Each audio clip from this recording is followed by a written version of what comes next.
Ce 8 juillet 2022, à la Chambre de commerce de Pointe-Noire, s'est tenu un événement dont j'ai beaucoup parlé sur mes réseaux sociaux, les Afterwork du leadership. Un événement dont mon entreprise Miakasissa Digital a été partenaire officiel. Dans cette vidéo, je te présente l'intervention du premier panéliste sur les difficultés à l'innovation et les freins d'un leadership entrepreneurial en République du Congo. Mais avant cela, au tout début, j'ai affirmé que mon entreprise Miakasissa Digital était un des partenaires officiels de cet événement aux côtés d'entreprises comme Globaline, MCR TV et d'autres. Toutefois, il se peut que tu aies déjà entendu parler de Globaline ou de MCR TV, mais pas de Miakasissa Digital. Voilà pourquoi je prends la peine tout de suite de t'expliquer rapidement qui nous sommes et ce que nous faisons. Pour Miakasissa Digital, nous sommes partis d'un constat simple. Nous avons constaté que la plupart des entreprises au niveau continental ou local ne tirent absolument rien de leur présence en ligne. D'ailleurs, la plupart des entreprises n'ont même pas un site web. Et pour le peu d'entreprises qui ont un site web, si tu essaies de demander à leur chef d'entreprise combien te rapporte ton site web chaque mois ou chaque année, c'est soit il bégaye, soit il te répond cash que son site web ne lui rapporte absolument rien. Et tiens-toi tranquille, j'ai plein d'anecdotes qui soutiennent cela. Ce qui fait que la plupart des entreprises se trouvent dans des situations où soit elles n'ont même pas un site web parce qu'elles ne savent pas comment le transformer en un véritable actif pour l'entreprise, soit elles ont un site web mais qui va s'éteindre de lui-même parce qu'on serait fatigué justement de payer ou de renouveler l'hébergement, le nom de domaine tout le temps pour un retour sur investissement nul. La conséquence directe est que ces entreprises ne se rendent même pas compte qu'elles perdent énormément d'argent. Ces entreprises ne savent même pas qu'un site web est devenu un élément incontournable qui définit même les critères d'achat pour leurs clients. Google nous informe déjà qu'aujourd'hui, plus de 60% des consommateurs visitent plusieurs sites web d'entreprises avant même de se décider sur ce qu'ils doivent acheter et plus important encore, à quelle entreprise ils doivent faire confiance. Le même Google nous informe que aujourd'hui, 99% des consommateurs s'attendent à ce qu'une entreprise, aussi petite soit-elle, puisse avoir un site web. Qu'est-ce que cela veut dire pour toi?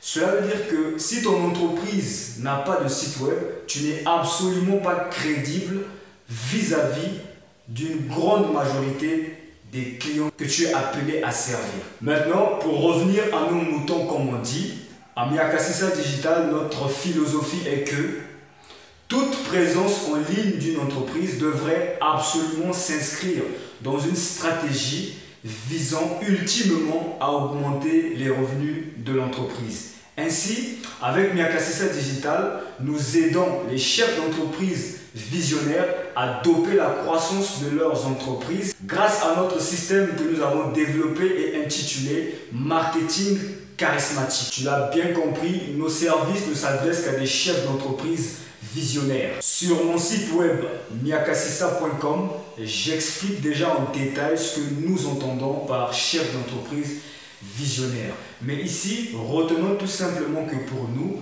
un chef d'entreprise visionnaire est celui-là qui est déjà conscient du niveau de croissance que le digital peut apporter à son entreprise. Et comme il a déjà compris, il est présentement dans une recherche active du comment rendre cela possible pour son entreprise. C'est dire que nos services ne sont pas pour les chefs d'entreprise qui, en 2022, ne savent même pas ce que c'est qu'un site web. Nos services ne sont pas pour les chefs d'entreprise qui cherchent à ce qu'on court derrière eux pour les convaincre de ce que le digital peut leur apporter. Nous n'avons tout simplement pas de temps pour ça parce que ceux-là, nous pensons qu'ils ont besoin de se former. Voilà pourquoi ils ne sont pas éligibles à nos services, mais plutôt à nos cours que nous leur vendons, le temps qu'ils deviennent prêts afin d'être de nouveau éligibles à nos services. Parce qu'il n'y a rien de pire que d'être en face d'un interlocuteur qui ne parle ni comprend le même langage que toi. Cela étant dit, je te laisse accueillir le coach Abdou Touré. Merci. Bonjour à tous. Je suis de mon véritable nom Assouma Abdourahmane. Je viens du Bénin. Je suis coach en entreprise, comptable de formation, juriste de formation par la suite. À l'université, j'ai fait droit. Et puis, je suis tombé comme un cheveu dans la soupe dans le management pratique en entreprise, où je suis resté au cabinet Labcos au Bénin pendant quelques années avant de me spécialiser dans le coaching professionnel en entreprise. Aujourd'hui, je suis au Congo, ça fait 6 ans, depuis 2016 que je me suis installé. Je parle de mon épouse qui est congolaise, avec qui j'ai étudié au Bénin, qui m'a fait venir au Congo. Et depuis quelques années que je suis au Congo, et je traîne ma bosse surtout à Brazzaville, quelques formations ici à Pointe-Noire de temps en temps, quelques partenaires qui me font venir, et le congrès des chefs d'entreprise du Congo où je suis également secrétaire général adjoint. Voilà un peu qui je suis.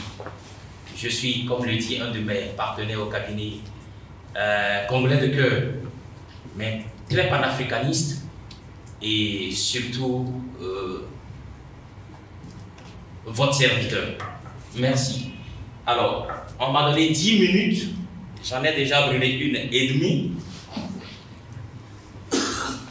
Le cabinet servi brièvement, je vais vous dire que c'est un cabinet d'études et de réflexion pour la valorisation et l'innovation économique. Au cabinet servi, nous faisons de la facilitation d'affaires, de la formation en entreprise, mais également du coaching professionnel. J'en suis le directeur depuis sa création il y a environ 2 ans. Nous sommes environ 8 spécialistes dans différents domaines, y compris l'économie et les bâtiments. Nous faisons beaucoup de choses. Nous sommes à Brazzaville et j'espère qu'on aura l'opportunité plus tard de revenir sur le cabinet de service dans une autre présentation. Aujourd'hui, je veux vous parler brièvement d'un sous-thème. Mon sous-thème, il est intitulé « Les difficultés à l'innovation et les freins d'un leadership entrepreneurial au Congo ». Les grandes difficultés, je les ai mis en 3 points, structurels, sociaux et économiques. Je pense que les difficultés à l'innovation au Congo viennent surtout sur le plan structurel, je dirais, de la formation de ceux qui dirigent. Pourquoi est-il si difficile d'innover au Congo? Je vous raconte l'histoire brièvement d'un jeune que j'ai connu à Perspective d'avenir en 2017. Il a eu une idée de génie. Il a présenté un projet d'insertion professionnelle. Il a eu l'idée de créer une application qui permet de mettre à la disposition de tout chercheur d'emploi une plateforme où vous vous inscrivez et par rapport à vos informations, il y a un matching automatique qui fait que toute entreprise qui a besoin de votre profil peut tout de suite avoir accès à ce profil et savoir que vous existez sur le marché du travail et il peut vous employer. Vous voyez que c'est une idée vraiment brillante. 2017, on est en 2022. Ce jeune est venu à la formation avec ce grand projet. Il a continué à travailler sur ça. Ensuite, il est venu au cabinet. Je lui ai fait quelques accompagnements. Mais jusqu'à l'instant où je vous parle, ce magnifique projet est encore dans son ordinateur. Vous ne le verrez sur aucune plateforme d'application parce qu'il n'a jamais eu le courage de le lancer. En 2018, je lui ai présenté 2 jeunes Nigériens qui en 2013 ont lancé le même type d'application. Pas aussi fin que le sien, pas aussi fini, mais jusqu'à l'instant où je parle, ça fait partie d'une des plus grandes plateformes d'accès à l'insertion professionnelle dans le monde anglophone et ils sont en train de se battre pour le mettre aussi dans le monde francophone. Est-ce que vous voyez? Mais en 2015, ces 2 jeunes ont gagné près de 3 millions de dollars d'appui institutionnel et autres. Mais notre confrère congolais, jusqu'à aujourd'hui, ne l'a pas fait. Tantôt, il vous dit, coach, je suis en train de me battre, je vais aller à l'UNICEF, je vais aller au ministère du Travail. En 2020, j'accompagne un Quinois. C'est un pasteur. Il vient me voir au cabinet, nous faisons des formations. Et non, en 2019, avant le corona. Et À la fin, dans nos échanges, je tombe sur le jeune dont je viens de parler, qui est congolais, qui est ici. Je lui parle de ce projet. Il me dit, je travaille avec une dame en RDC. Et cette dame a la possibilité de racheter cette application. Si tu es d'accord, je mets ce jeune en contact avec la dame. Nous avons négocié jusqu'à 50 millions de dollars que notre ami puisse mettre cette application à la disposition de l'insertion en RDC. Mais notre ami a eu peur. Il a eu peur, d'abord on va me voler mon application, problème du trait d'état d'esprit. Il a eu peur ensuite que s'il rentre dans ce que nous appelons mettre ça à la disposition des Quinois, ça ne va plus lui appartenir. C'est toi qui fais le contrat, je t'accompagne, nous mettrons en place des avocats si tu veux. Tout ce qu'on a dit, il n'a pas voulu. Son application est restée dans son ordinateur. Et la dame, qu'est-ce qu'elle a fait? Elle a rassemblé une équipe de jeunes et aujourd'hui, elle a cette application que d'autres jeunes lui ont montée en s'inspirant de l'idée de notre ami. Faites attention, le monde du business est dynamique.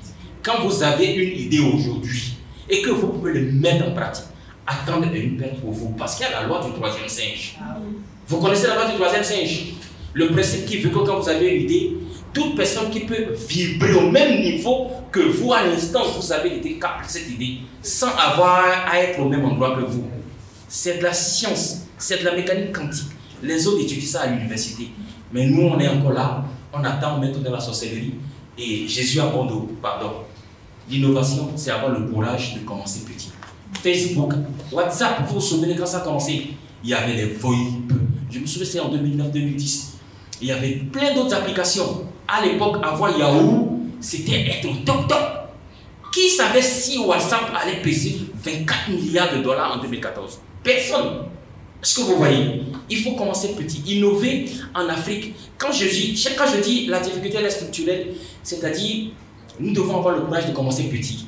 Nous devons avoir le courage de ne pas attendre forcément qu'on nous donne et qu'on nous donne tout ce qu'il faut. On ne doit pas être prêt. Il faut commencer et grandir. Innover pour une entreprise aujourd'hui, c'est aller chercher les meilleures idées. C'est sortir de son carcan. C'est prendre son idée et avoir le courage d'associer quelqu'un qui peut vous voler cette idée. Parce que vous savez, celui qui a son idée, l'idée reste la sienne. L'esprit de l'idée reste la sienne. Et quand vous avez le courage de commencer, même le voleur devient votre meilleur protecteur quand il sait que grâce à vous, il peut aller loin. D'accord? Deuxième point. Vous me permettez, j'ai quelques notes. Social. Social dans le fait que nous avons en Afrique francophone et au Congo le malheur d'avoir des leaders qui ont peur. Quand vous prenez un chef d'entreprise, très souvent dans les pays francophones, mais surtout au Congo où je suis depuis quelques années et que j'accompagne des chefs, le chef veut être celui qui connaît tout. Le chef pense être celui qui connaît tout. Le chef, nos dirigeants, nos managers, ceux qui devaient être nos leaders, vous allez me permettre, ont souvent un état d'esprit fixe. Ils n'ont pas un état d'esprit de développement. La différence, c'est quoi? Le chef, pour moi, pour ce que j'étudie et pour ce que je fais, c'est celui qui a le potentiel d'utiliser la capacité de tous les autres qui connaissent ou qui ont des idées ou qui ont le potentiel plus large, la vision plus large que lui. C'est ça le chef, c'est ça le dirigeant. Mais la politique, ici au Congo, vous savez que la pyramide est inversée. Je prends le cas. Chez nous, au Bénin d'où je viens, les hommes riches ne sont pas en politique, très souvent. Talon fait partie des exceptions. C'est un problème qui a amené des gens comme Talon au pouvoir. Sinon, les hommes politiques chez nous vont faire la manche chez les hommes d'affaires. Je ne sais pas si vous me comprenez. Oui. Chez nous, c'est comme ça. Au Bénin, quand tu vois un homme d'affaires, un véritable homme d'affaires, il utilise les politiques pour atteindre ses objectifs. Mais au Congo, c'est le contraire. Et quand vous êtes dans un milieu comme ça, il est difficile d'innover. Parce que les moyens financiers, administratifs, législatifs qui vous permettent d'innover sont détenus par les politiques. Et c'est eux qui font la loi. Mais il est prouvé que les politiciens ne sont pas des hommes d'affaires. Parce que la politique, c'est l'ensemble des sciences qui vous permettent de gagner le pouvoir pour vous-même, pas pour les autres. Ne vous y trompez pas, dans tous les pays du monde, on le sait. La politique, c'est pour soi d'abord. Et ensuite, si le peuple peut y gagner quelque chose, c'est bien. Alors que l'homme d'affaires travaille en fait pour développer sa société, sa ville, son pays, ses activités et au-delà. D'accord? Il y a un souci, la pyramide est inversée. Malheureusement, on va essayer d'espérer que ça pourra revenir à l'endroit avec la jeunesse qui monte. Aujourd'hui, je vois plein de jeunes qui sont candidats, des jeunes entrepreneurs que j'ai encadrés à Brazzaville, qui sont candidats. On espère qu'ils seront élus et qu'ils vont faire pencher la balance pour que ça puisse s'améliorer. Je viens au troisième point. Vous me permettez rapidement. J'ai déjà fait les 10 minutes. Je suis désolé. J'aurais voulu aller un peu plus loin, mais je lui avais dit, moi 10 minutes c'est vraiment peu pour moi. Malheureusement, les coachs bavardent beaucoup. Donc je vais être... D'accord. Bon, pour les freins, je vais rapidement aux freins. Les freins au développement d'un leadership en entreprise, il y a la formation. Vous savez, les entrepreneurs en Afrique n'aiment pas aller en formation. C'est un grand problème. Si vous voulez réussir, aujourd'hui, la connaissance est disponible partout. Moi, par exemple, ça fait, depuis que j'ai commencé ma formation en 2011, de coaching que j'ai arrêté de regarder à la télé, j'étudie. Quand j'ai des écouteurs, j'écoute un livre. Il y a des livres audio, il y a des livres, il y a des applications qui vous permettent de lire les livres. Et je vous jure, toute la connaissance est disponible aujourd'hui. Toute la connaissance. Je vous assure. On n'achète plus les livres. Il y a des plateformes sur Telegram, même sur Facebook, où vous avez de bons livres qui sont disponibles. Lisez. Vous n'avez pas besoin d'étudier pour avoir les diplômes. Au Congo, quand vous dites venez en formation, les gens vous demandent est-ce qu'il y aura une attestation? Je connais des choses que les gens ont étudiées. Moi j'enseigne le management pratique aux chefs d'entreprise qui ont fait le MBA. Je n'ai pas fait un MBA, j'ai fait le droit. Mais j'ai étudié. Je suis allé chercher la connaissance. Le chef d'entreprise, c'est celui qui se remet tout le temps en question. Vous ne pouvez pas évoluer sans étudier aujourd'hui. Ce n'est pas possible. Étudier, ce n'est pas laisser votre entreprise et aller vous asseoir dans une université en France, aux États-Unis, et revenir avec un diplôme de la high school. Vous n'en avez pas besoin. Vous avez juste besoin de prendre 2 heures dans votre journée, de lire 10 pages dans un livre et de prendre un bic et une feuille, de vous poser les questions. Qu'est-ce que ça m'a apporté? Qu'est-ce que je peux faire avec? Et comment je peux me développer avec. Merci de votre attention. C'était l'intervention de Monsieur Abdou Touré et j'espère que tu as pu en tirer de la valeur. Si tel est le cas, clique sur j'aime, partage et surtout n'oublie pas de t'abonner pour ne pas rater les prochaines interventions des autres panélistes comme Monsieur Zodi Augustin, PDG de Globaline. Et si tu es un chef d'entreprise visionnaire et que tu souhaites comment Miakassissa Digital peut t'aider ou peut aider ton entreprise à mieux se développer, contacte-moi via mon site web miakassissa.com pour voir s'il est possible de caler un rendez-vous pour, dans un premier temps, capter ton besoin, ton problème, ainsi que les objectifs que tu essaies d'atteindre.